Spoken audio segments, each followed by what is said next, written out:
Hello, and welcome back to the Your Life, Your Way show. I'm your host, Kathleen McDermott. I have a very special guest today that has a wonderful topic that I'm very, very curious to talk more about. My guest today is Todd Smith, and he is the creator of one of the most popular podcasts about highly sensitive people, or for highly sensitive people. He has helped hundreds of HSPs break free from chronic stress and emotional overload using a powerful inquiry-based process that brings lasting peace. We all want that. Without needing the world around you to change. I love that. And we're definitely going to have you talk more about that with us today, Todd. Hi, welcome. Thank you so much for being with us today. Thank you, Kathleen. It's really great to be here with you.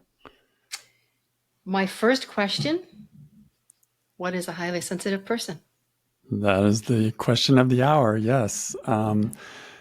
Highly sensitive people, it's actually a trait. It's called HSP for short, and it's something that was starting to show up in scientific research in the last century. And then in the 1990s, Elaine Aron did a lot of research, and then the research has continued to this day. And it is an actual trait. About 15 to 20% of the population, of the world's population, has it. And it is defined by basically four main attributes. The first one is depth of processing. So highly sensitive people process things more deeply than other people. That's just the way they're wired. They take more time to do that, and they make more connections. And it's just part of this trait. There's a little name that you can use to remember this is DOES, does. So depth of processing is the D. And then the next one is overwhelm. We can get overwhelmed more quickly than other people, partly due to this depth of processing, because we are taking more time to think through the connections of every bit of stimulation that comes at us. And so we can reach the overwhelm point quicker than other people. That's also our nature. The next one is emotion or empathy, and we naturally are empathetic. It comes with the territory. When they look at the brain, there's little mirror neurons and other aspects of empathy and emotion that show up in people who have this trait. And so we care about other people. We care about what they think and how they react, and we're aware of that. Our attention is there. And then finally, we are the S in DOES stands for just sensitivity. And that includes sensory sensitivity. It includes being aware of what's going on inside of us as well. We're just aware of so many different pieces of information. And that contributes to this experience of overwhelm that can easily happen as well for highly sensitive people. Overall, I love HSPs. I am one, and of course, but they tend to be very kind. They can be reactive when they're stressed, but they can be very conscientious. They tend to like to do a good job at their work. They tend to be just all around my favorite kind of people. There you go. The sensitivity strikes me as, I think, as I was looking at your website, I think sound overwhelmed, does that come in also to play with large groups of people, depending on the environment that you're in? Absolutely, yes. So I didn't mention that, but that's an important factor. Like bright lights, loud sounds, strong smells, lots of different stimulation coming from being in a crowd or being in a supermarket even, where there's lots coming at you. That is typically a kind of situation that can overwhelm a highly sensitive person. So there's superpowers, but there's also limitations to this. And part of stress management for highly sensitive people is just living within our limits, knowing where the limits are and buffering a little bit. But if you do that, if you stay in a balanced state, there's a lot of upside to being highly sensitive. How does one know if they are a highly sensitive person? Um, you can take a quiz. Like I have a quiz on my website that was developed by the scientists who study it, and that will give you a good idea. It's not absolute. Probably if you um, if you really need to be absolutely sure, you could work with a therapist who knows, can really assess you. But I find that the quiz gives you quite an accurate uh, version, assessment of the sensitivity that you have. And I will have that link to your website in the show notes so that people can go and Cool. take that Yeah. quiz. You can check it out and see where you Definitely. fall. Definitely. It's a How? spectrum, from highly Okay. insensitive to highly sensitive, Okay. and you'll fall somewhere on that spectrum. Okay. Interesting. I know you and I have talked actually before, and I had so wanted to take the quiz, and life has just made me forget to go and do that. But I still want to do it because so much of what you're saying, especially through the DOES, makes me really want to go and take it. And I'm Cool. really curious. It can be very insightful. And one of the values of why this is so important to know nowadays, why this came out, is that when you realize if you are highly sensitive, it can help you understand yourself better and help you find compassion for yourself. That it's not that there's something wrong with me. It's not that, I always thought I'm a really slow processor, but it's because I'm processing really deeply, and that's just my nature. Or I need more rest. I need more sleep than most people. That's just because I need time uh, to process again and let go of all the things that came at me during the day. So when you understand the trait more, you can often find more compassion, more understanding, and learn how to take care of yourself as well. And I think it's interesting what you're saying, to know about ourselves and the fact that there's nothing wrong. It's not that we're broken if we're HSPs. But for example, um, my VA and I were working a couple of years ago on a project, and she sent this document to me. And she laid it out in a way that was very nice. But I said, I'm not getting this. I'm not processing it. And she said, let me go back and put it into traditional format. And as soon as she did that, I got it. And then took that experience took me back to how I responded in a department store years ago. Christmas time. If you've ever been in a department store at Christmas time, I don't know what it is that the women do in the women's department, but everything is like this. And it was an absolute disaster. My mom and I were doing some Christmas shopping, and I said, I have to go. I feel like I can't breathe in here. It Yeah. was just so overwhelming. And I was just recently in a store here. I'm learning my way around North Carolina, and I was in a store that was very, very crammed, and I start to get that feeling. Um, but I don't look at myself. Is there something wrong with me? I process things differently, whether it was the artwork that was sent to me and I had to view, or the experience in the store. It's almost like it blocks my ability to process, to take in my surroundings in a way that I'm looking to take them in or hoping to take them in. Yeah.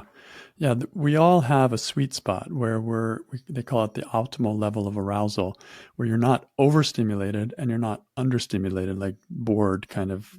That's the other extreme. But you're kind of in that sweet spot where you are able to function optimally. And whether you're highly sensitive or not, if you get pushed to overstimulation to the point where it's too much, then the system backs off. It shuts down. It just can't process anymore. They say your bucket is full, right? And Yeah. so it just starts overflowing. It's just that with highly sensitive people, that bucket is a little bit smaller. And so it overflows a little quicker. And so we just have to be more attuned to that and catch it earlier so that we're not living in a constant state of overwhelm. How soon can it actually be noticed in a person? Is it can it be noticed in as young as a small child or a teenager? Yeah, yeah. It's you'll see the way someone is shows up when they're very young, right? Some people, it's not the same as shyness. Shyness is also kind of can be confused with being highly sensitive. Actually, about 30% of highly sensitive people are extrovert. So it's not necessarily that you're quiet by nature, but this depth of processing, this tendency to overwhelm, they do show up when you're young. It's more, we're born with this. Is it can it be mistaken for being an introvert, or is it one and the same? It can be mistaken. There's a lot of overlap, right? 70% of people who have this trait are introvert. So you can easily confuse the two and think, oh, this is a characteristic of being introvert, but they're actually different. The scientific name for highly sensitive people is sensory processing sensitivity. So it's the emphasis on processing. We process more and we're more attuned to environment. One way I sometimes think about it is if you ask anyone, what are the numbers between 1 and 10? You say 1, 2, 3, 4, 5, 6, 7, 8, 9, 10. But if you ask, theoretically here, a highly sensitive person, they're going to say, oh, there's a 1.1, 1.2, 1.3. Like there's more details being picked up and then processed on top of that. What is there a negative, a drawback to being a highly sensitive person? And on the flip side, is there a bonus? Absolutely. We're not built for certain things. It's a specialization in a way, and it has evolutionary advantages. But the highly sensitive person is not built for speed. Is not built for fighting. Is not built for those kinds of more dynamic types of activity, but they are built for depth. They are built for deep analysis. They are built for um, huge empathy, caregiving, being the ones that make relationships work. They have a lot of superpowers that allow them to bring their gifts into the world. But ideally, in a society, we have both. And so people who are highly sensitive provide a certain role. They can see things coming before other people do. They can spot danger, they have a lot of perceptive ability. But then other people bring in different values where they are able to help stand up for things or be the advocate or to be the one that runs into danger and takes care of it or all of these things. So they're just two different specializations, and it shows up in about 100 different species, animal species that they've looked at, and it always is about the same. About 15 to 20% show up as highly sensitive individuals, and the rest of the population is just like not highly sensitive. Let's get into some of the nitty gritty. Okay. I have my notes that I thought were the most curious to me. One of the things that I find challenging that is so common with especially women is the people pleasing. And I noticed in one of your messages to me, you were discussing or you mentioned the being nice in regards to people pleasing. How does that tie in with being a highly sensitive person? Yeah. So we care about other people. We notice other people.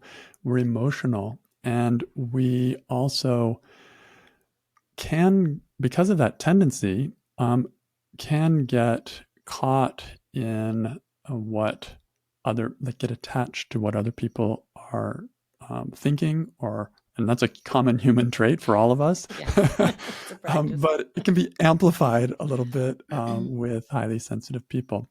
And so we also are sensitive to conflict and criticism and those kinds of things. And so there can be a kind of coping mechanism that can creep in where we try to avoid that kind of negative experience.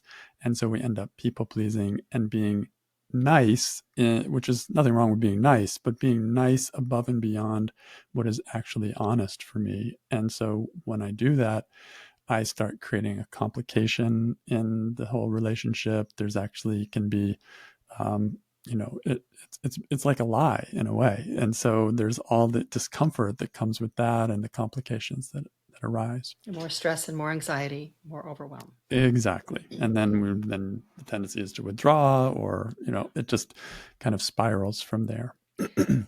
The other 2 points, and I want to just to bring these up and then have you address them how you would like, because as you mentioned before we went on to record, that they intertwine. So I have to think the ebb and flow, one's going to touch the other. Yes. Relationships. In fact, I did a podcast episode earlier today. We were talking divorce. So relationships can be challenging. And you did mention about going from a conflict avoidant to confident and connected in your relationships. And then there was also a point you mentioned about going from overthinking, not that I ever do that, or giving in to other people's expectations, which is huge. As society, we know that's a huge challenge. So Yeah. how do these tie in with a highly sensitive person? And then how would you maybe guide and assist and help people to reduce the stress and, as you call it, to create more true inner freedom in their life and Yeah. within themselves? No, it's such a great question. Basically, because this trait is so sensitive, there is a natural looking out. Like there's a looking, it's actually looking out and looking in, but we're paying a lot of attention to other people, and we're paying attention to their feelings, their reactions, what they're thinking, as far as we can tell.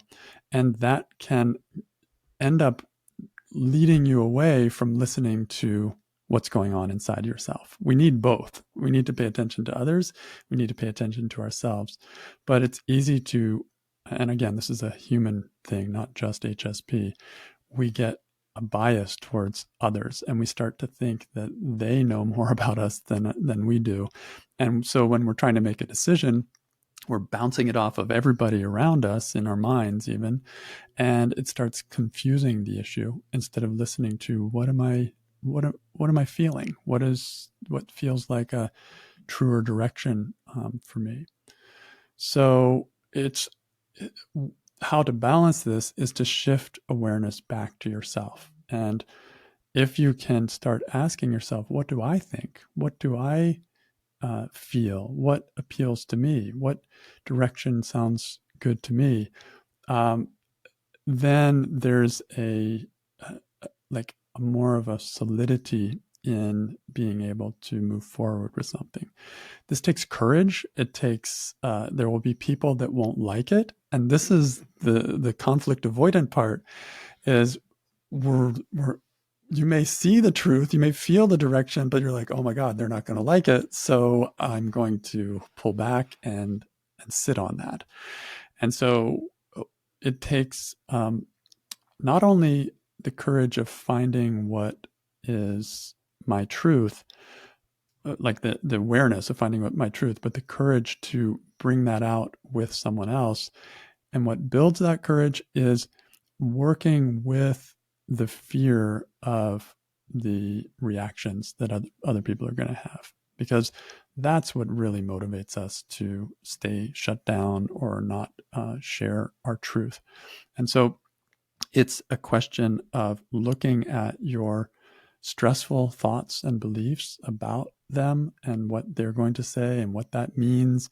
And as you become, as you process that, you will find that over time there's more and more courage just naturally there to express what you are there to express.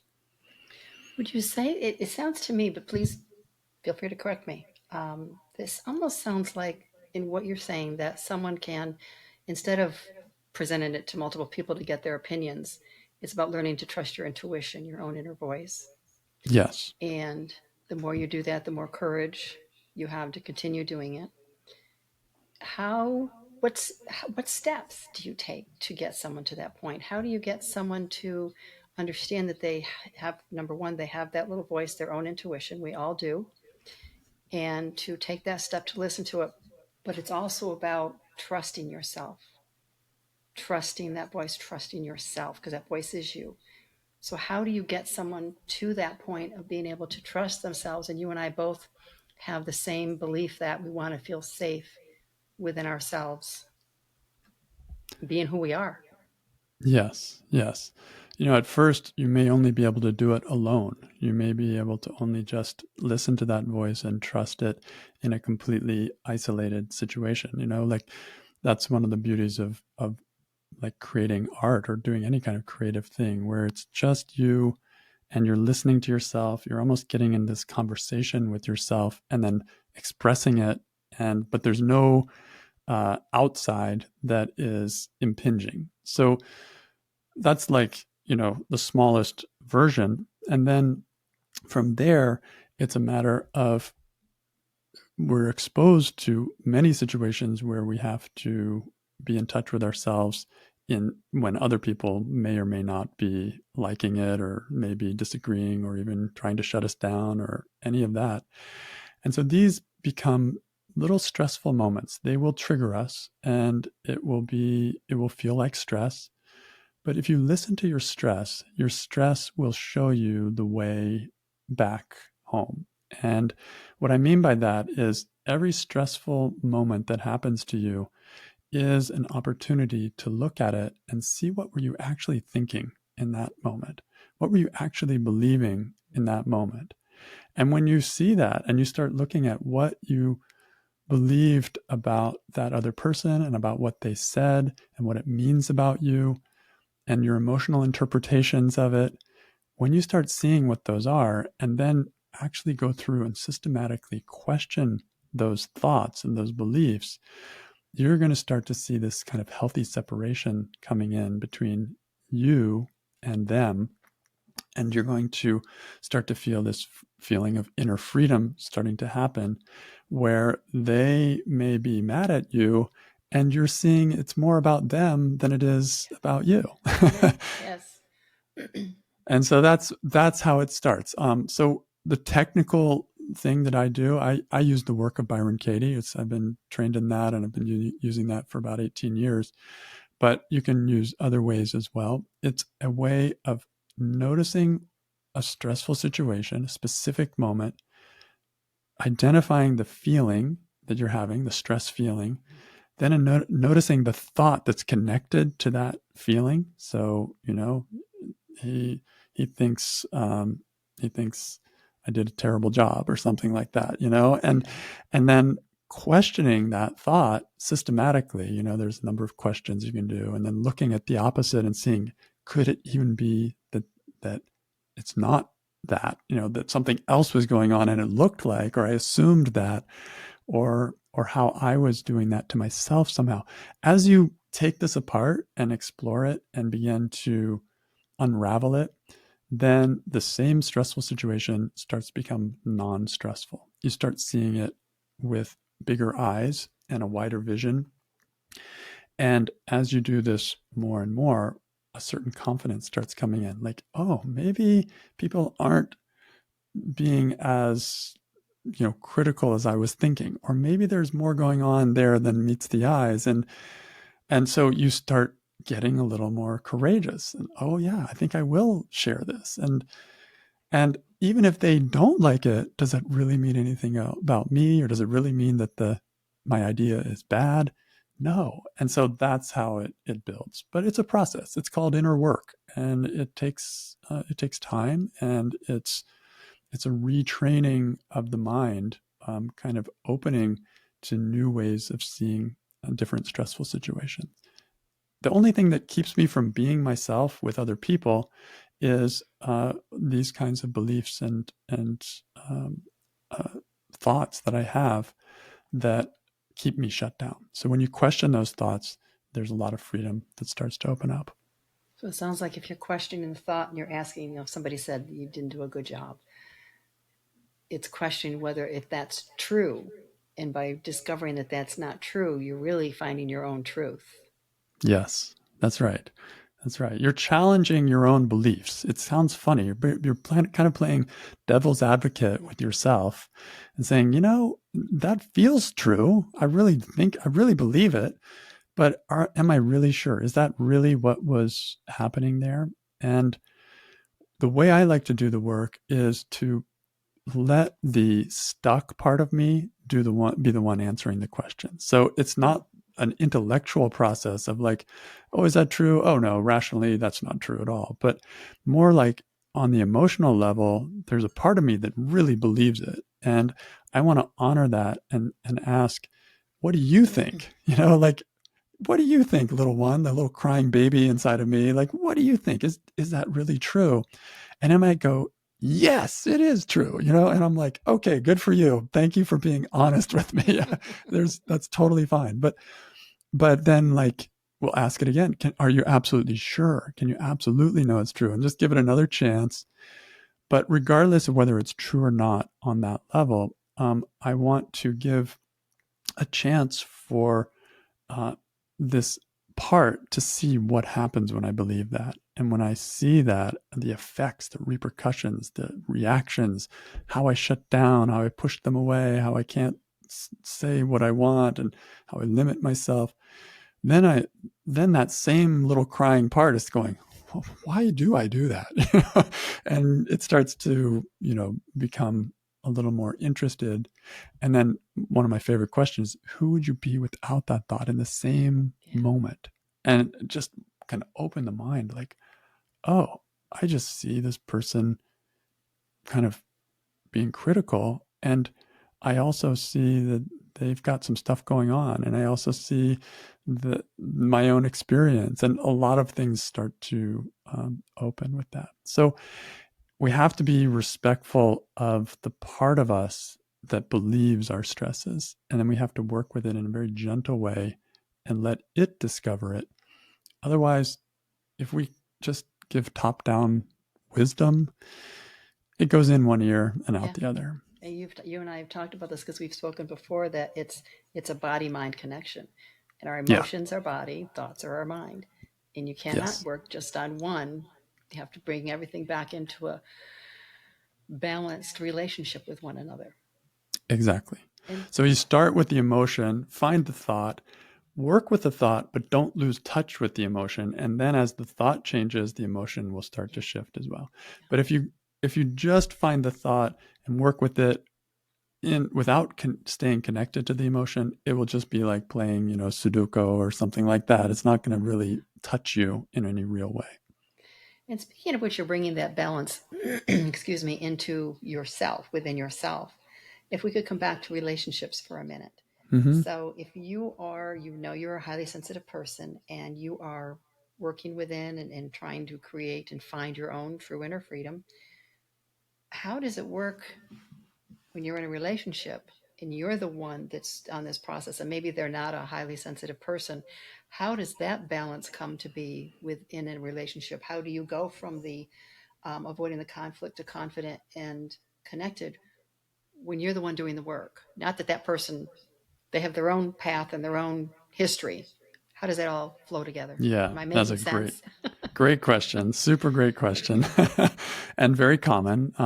We can end up being the ones doing all the work and it feels unfair. And like, what do I do?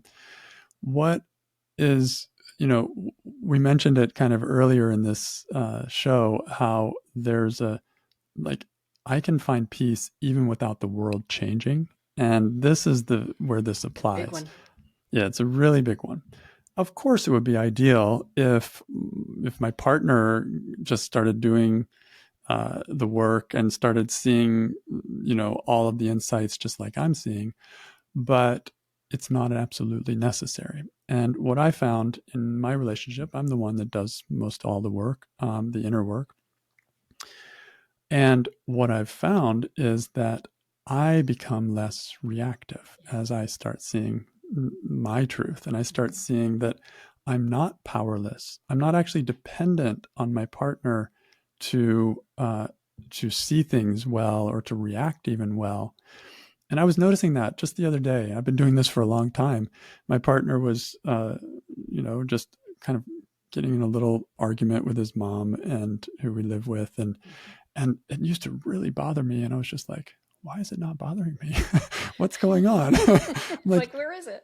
Yeah, where is it? And that's because there's I've worked through this enough to know that that's just his personality. He has to vent and then it clears, and there's not a lot of harm in the way that he does it. And so there's this understanding that has developed in me, just meshing with him, understanding what what is his and what is mine. And what I used to be like, I used to think, this is terrible. This is terrible behavior. And it reflects on me for being in a relationship with someone who's being negative. Like, I couldn't stand it. And so I'd start thinking, I've made a mistake or there's something wrong here. But as I've worked through my own stuff, I've gotten really clear of like, what is mine, what is his, and it's easy to be together. Like, I just don't get fazed by that. And so I can't explain it in terms of like, other than it's just been a lot of inner work. And it sounds like it has opened up more compassion. That's, again, to me, it comes back to understanding. When you understand, Yes. then you can have automatically not more compassion for yourself and those that you love, and even strangers. Yes. And there's a fine line because we don't want to be just like staying in an abusive relationship, for example. That would not be kind to ourselves, or not. It's not even good for the other person. So there is what you find when you do inner work is that you have more power than you thought. You have more control than you thought. First of all, you can see the situation more clearly in terms of what is mine and what is theirs. But you can also see like your options in terms of, maybe I do leave the situation and that's okay. And I bring that up because sometimes people will think, oh yeah, if you're doing your work, you're going to end up being like a doormat and you're going to end up just putting up with whatever is, coming down the pipeline. And while there's a certain truth to that, like there's less arguing with reality. There's less of a resistance to this shouldn't be happening. Like that does grow, but it doesn't mean that just because it's happening, you have to sit there and take it. You have options. And what happens a lot of times is we get hypnotized onto what's happening, and then we think we need it to change in order for us to do anything to be okay. When you find that healthy separation between you and the other person, then first of all, you may find that you're perfectly safe, in which case there's nothing to change. And secondly, you may find that you're not safe. And so it becomes clearer to get out of that situation. Can you address the safe? That's very important for me personally. I'm a firm believer. In fact, one of my taglines is, feel safe being you, guilt-free, because yes, it just seems so hard to be ourselves because people are so worried about being judged. And if you don't understand that if someone is judging you, that they're seeing you through the lens of their own life experience and conditioning based on generational and societal. So it's if you don't understand that, and then yes, you take it personally and you can shut down and you keep your voice silent and you're not, letting yourself be seen and heard, and you don't feel safe. You don't feel safe being who you are. So how do you guide someone to see that they can not only be safe within themselves, because we don't want to just, yes, we want to feel safe within ourselves. That's where it has to start. But just come out and now be in an environment, be in a room of people and feel that you can be safe being there. That's got to be quite some inner work to do that.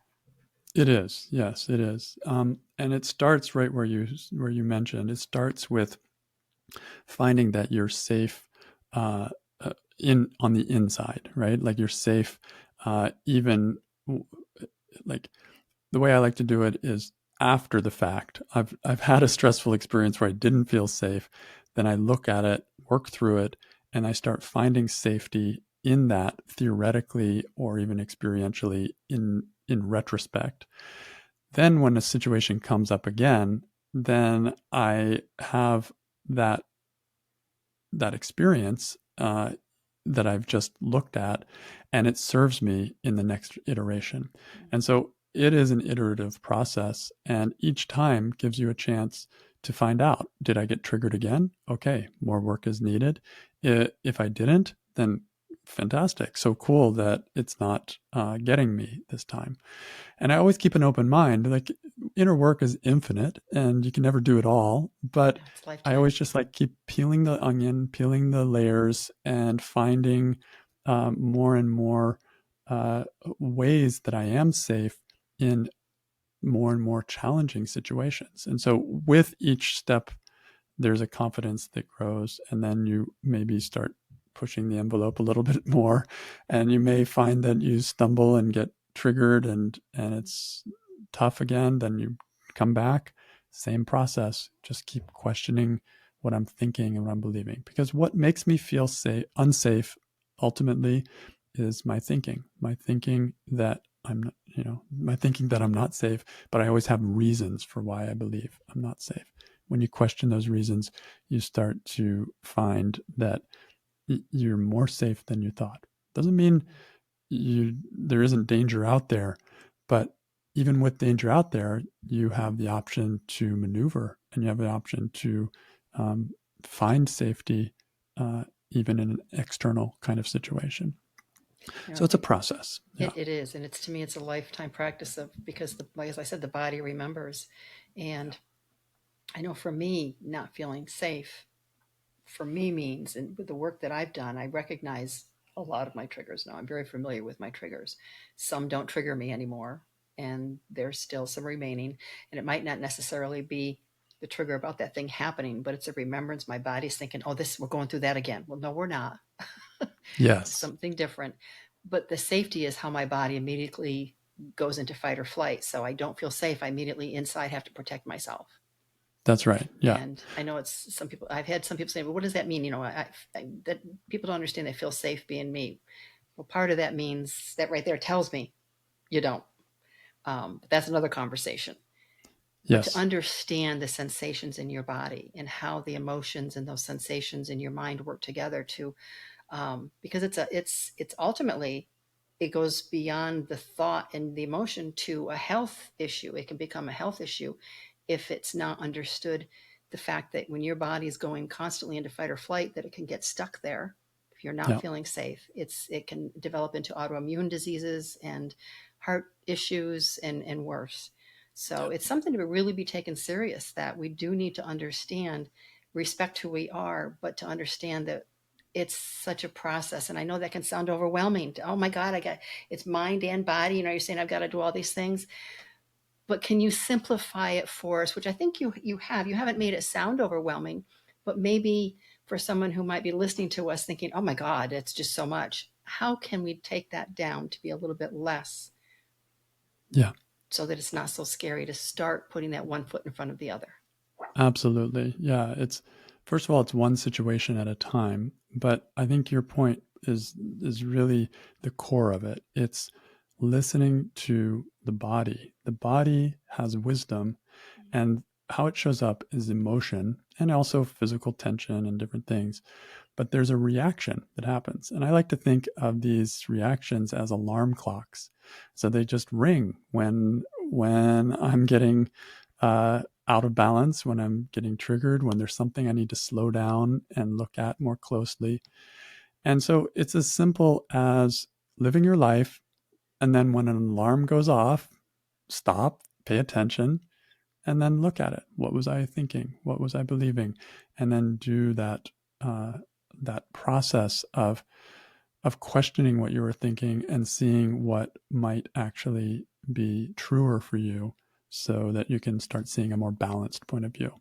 When you do that, it shifts you out of that crisis feeling, that stressed feeling, which got your attention, Mm-hmm. and you start seeing more of a bigger picture, which is now getting you back into your, like the more higher functioning part of the brain, where you're not just reacting, but you're seeing things from a broad perspective. So yeah, in terms of how to keep it simple, notice when you feel stressed. I say listen to your stress, follow your stress. It is, maybe not follow your stress, but listen to it. It is the sign, the signal that something's off in there. And it might be something physical you need to pay attention to in terms of taking care of yourself. Maybe you just need more sleep or something like that. But a lot of times it has to do with something got me. What was it? And if you just trace it back, oh, yeah, that was 3 hours ago. This person said this to me and it got me. So let me do a little worksheet and see what I can find. And I've been doing that more or less every day for almost 20 years. And what I've noticed is just over time, there's just less and less of that weight of stress. You're dealing with not only day-to-day triggers, but they are connected to traumas and old wounds and things like that. So as you do your daily work, you begin healing that. And as you heal little by little, there's just less weight. And, I'm talking about highly sensitive people, but there's high sensitivity and then there's stress load on top of that. Stress accumulates, like I said, traumas and things. If you think of a highly sensitive person as having kind of maybe a limited bucket for water to be poured into, and before they reach overwhelm, if you have more accumulated stress and strain inside that bucket, now it's going to fill up even quicker.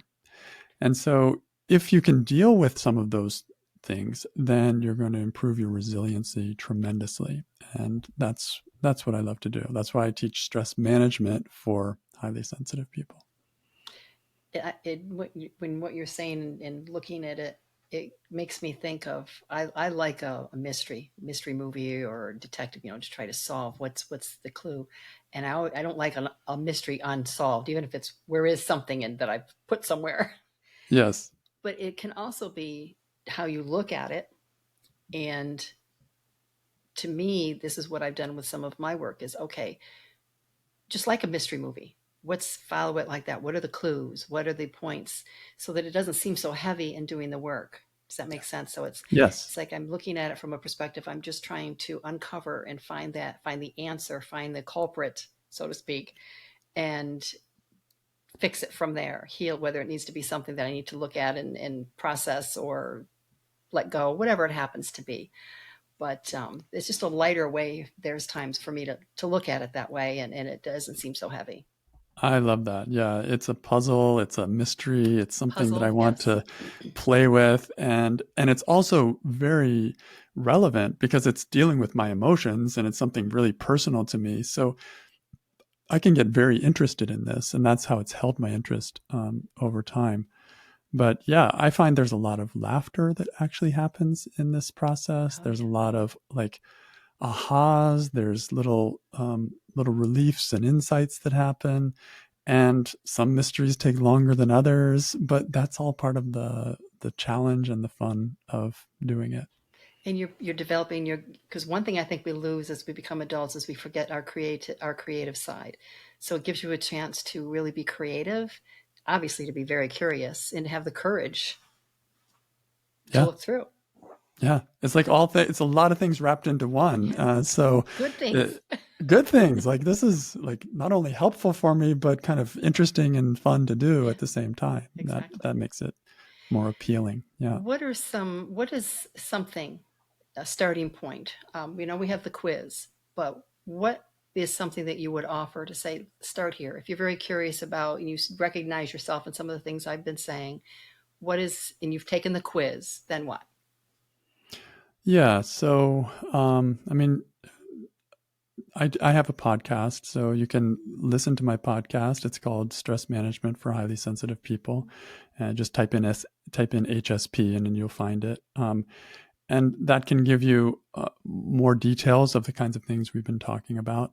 And in terms of like next step, I think um, I have something. If you do take the quiz, I have something called a stress listening session, which is free. It's a 30-minute session, and it's a chance to just meet with me, talk a little bit about what are the stresses, what are the triggers coming up for you these days, and see, just see them, be heard. I'm not there Be to heard. fix it or try to. It's not a sales call. It's just listen and hear your story a little bit, and that can be a nice beginning. Beautiful. I love that. Last question. What does your life, your way mean to you or for you? My life, my way. Yes, I sometimes, I guess I could say, I march to the beat of a different drummer. I can relate. My dad always said, "Why do you have to be so different?" Yep, just because and it's not always easier. I end up going the hard way sometimes, but I have to. Like, there's something in me that just has to see it for myself and find out for myself, not just believe what someone else tells me. I find believing what people tells me is a good starting point, because I do believe other people know a lot more than I do. But I need to sift through it, and I need to match it with my own experience, and then I have to act on that. And so I've done that many, many different times. I've had a number of different careers. I've been in and out of all kinds of different directions in my life. And over time, I've found that that's just who I am, and that's okay. And I'm finding that I'm creating my own path more than following others as I go. Beautifully said. I can so relate. I'll share something with you privately. Um, but yes, thank you for sharing that. And I just think the whole concept of understanding the highly sensitive person can really relieve stress right away if you understand, oh, there's not something wrong with me. I've just processed differently. Absolutely. I talk about 3 pillars of stress management for highly sensitive people. And the first pillar is understand the trait. Yeah. Just understanding that is going to give you a lot of ease, and will cut back on the self-criticism and the feeling like I'm not good enough, or there's something wrong with me, or all of that. The other 2 pillars are inner work and outer work. So inner work is what we've been talking about mainly here. Outer work is learning different ways to balance yourself and take care of yourself so that you have the least amount of stress input as possible. The cool thing about inner work is no matter whether you balance it or not, you can still be free on the inside. And that's like your ace in the hole, that you always have that option. We may have to do a part 2 then to cover the outer. Oh, maybe. Yeah. So we'll talk about that. Cool. Well, I will have your website, your contact information in the show notes. So please feel free to take the quiz. Take the quiz. Just let your curiosity take you over to the website and take the quiz.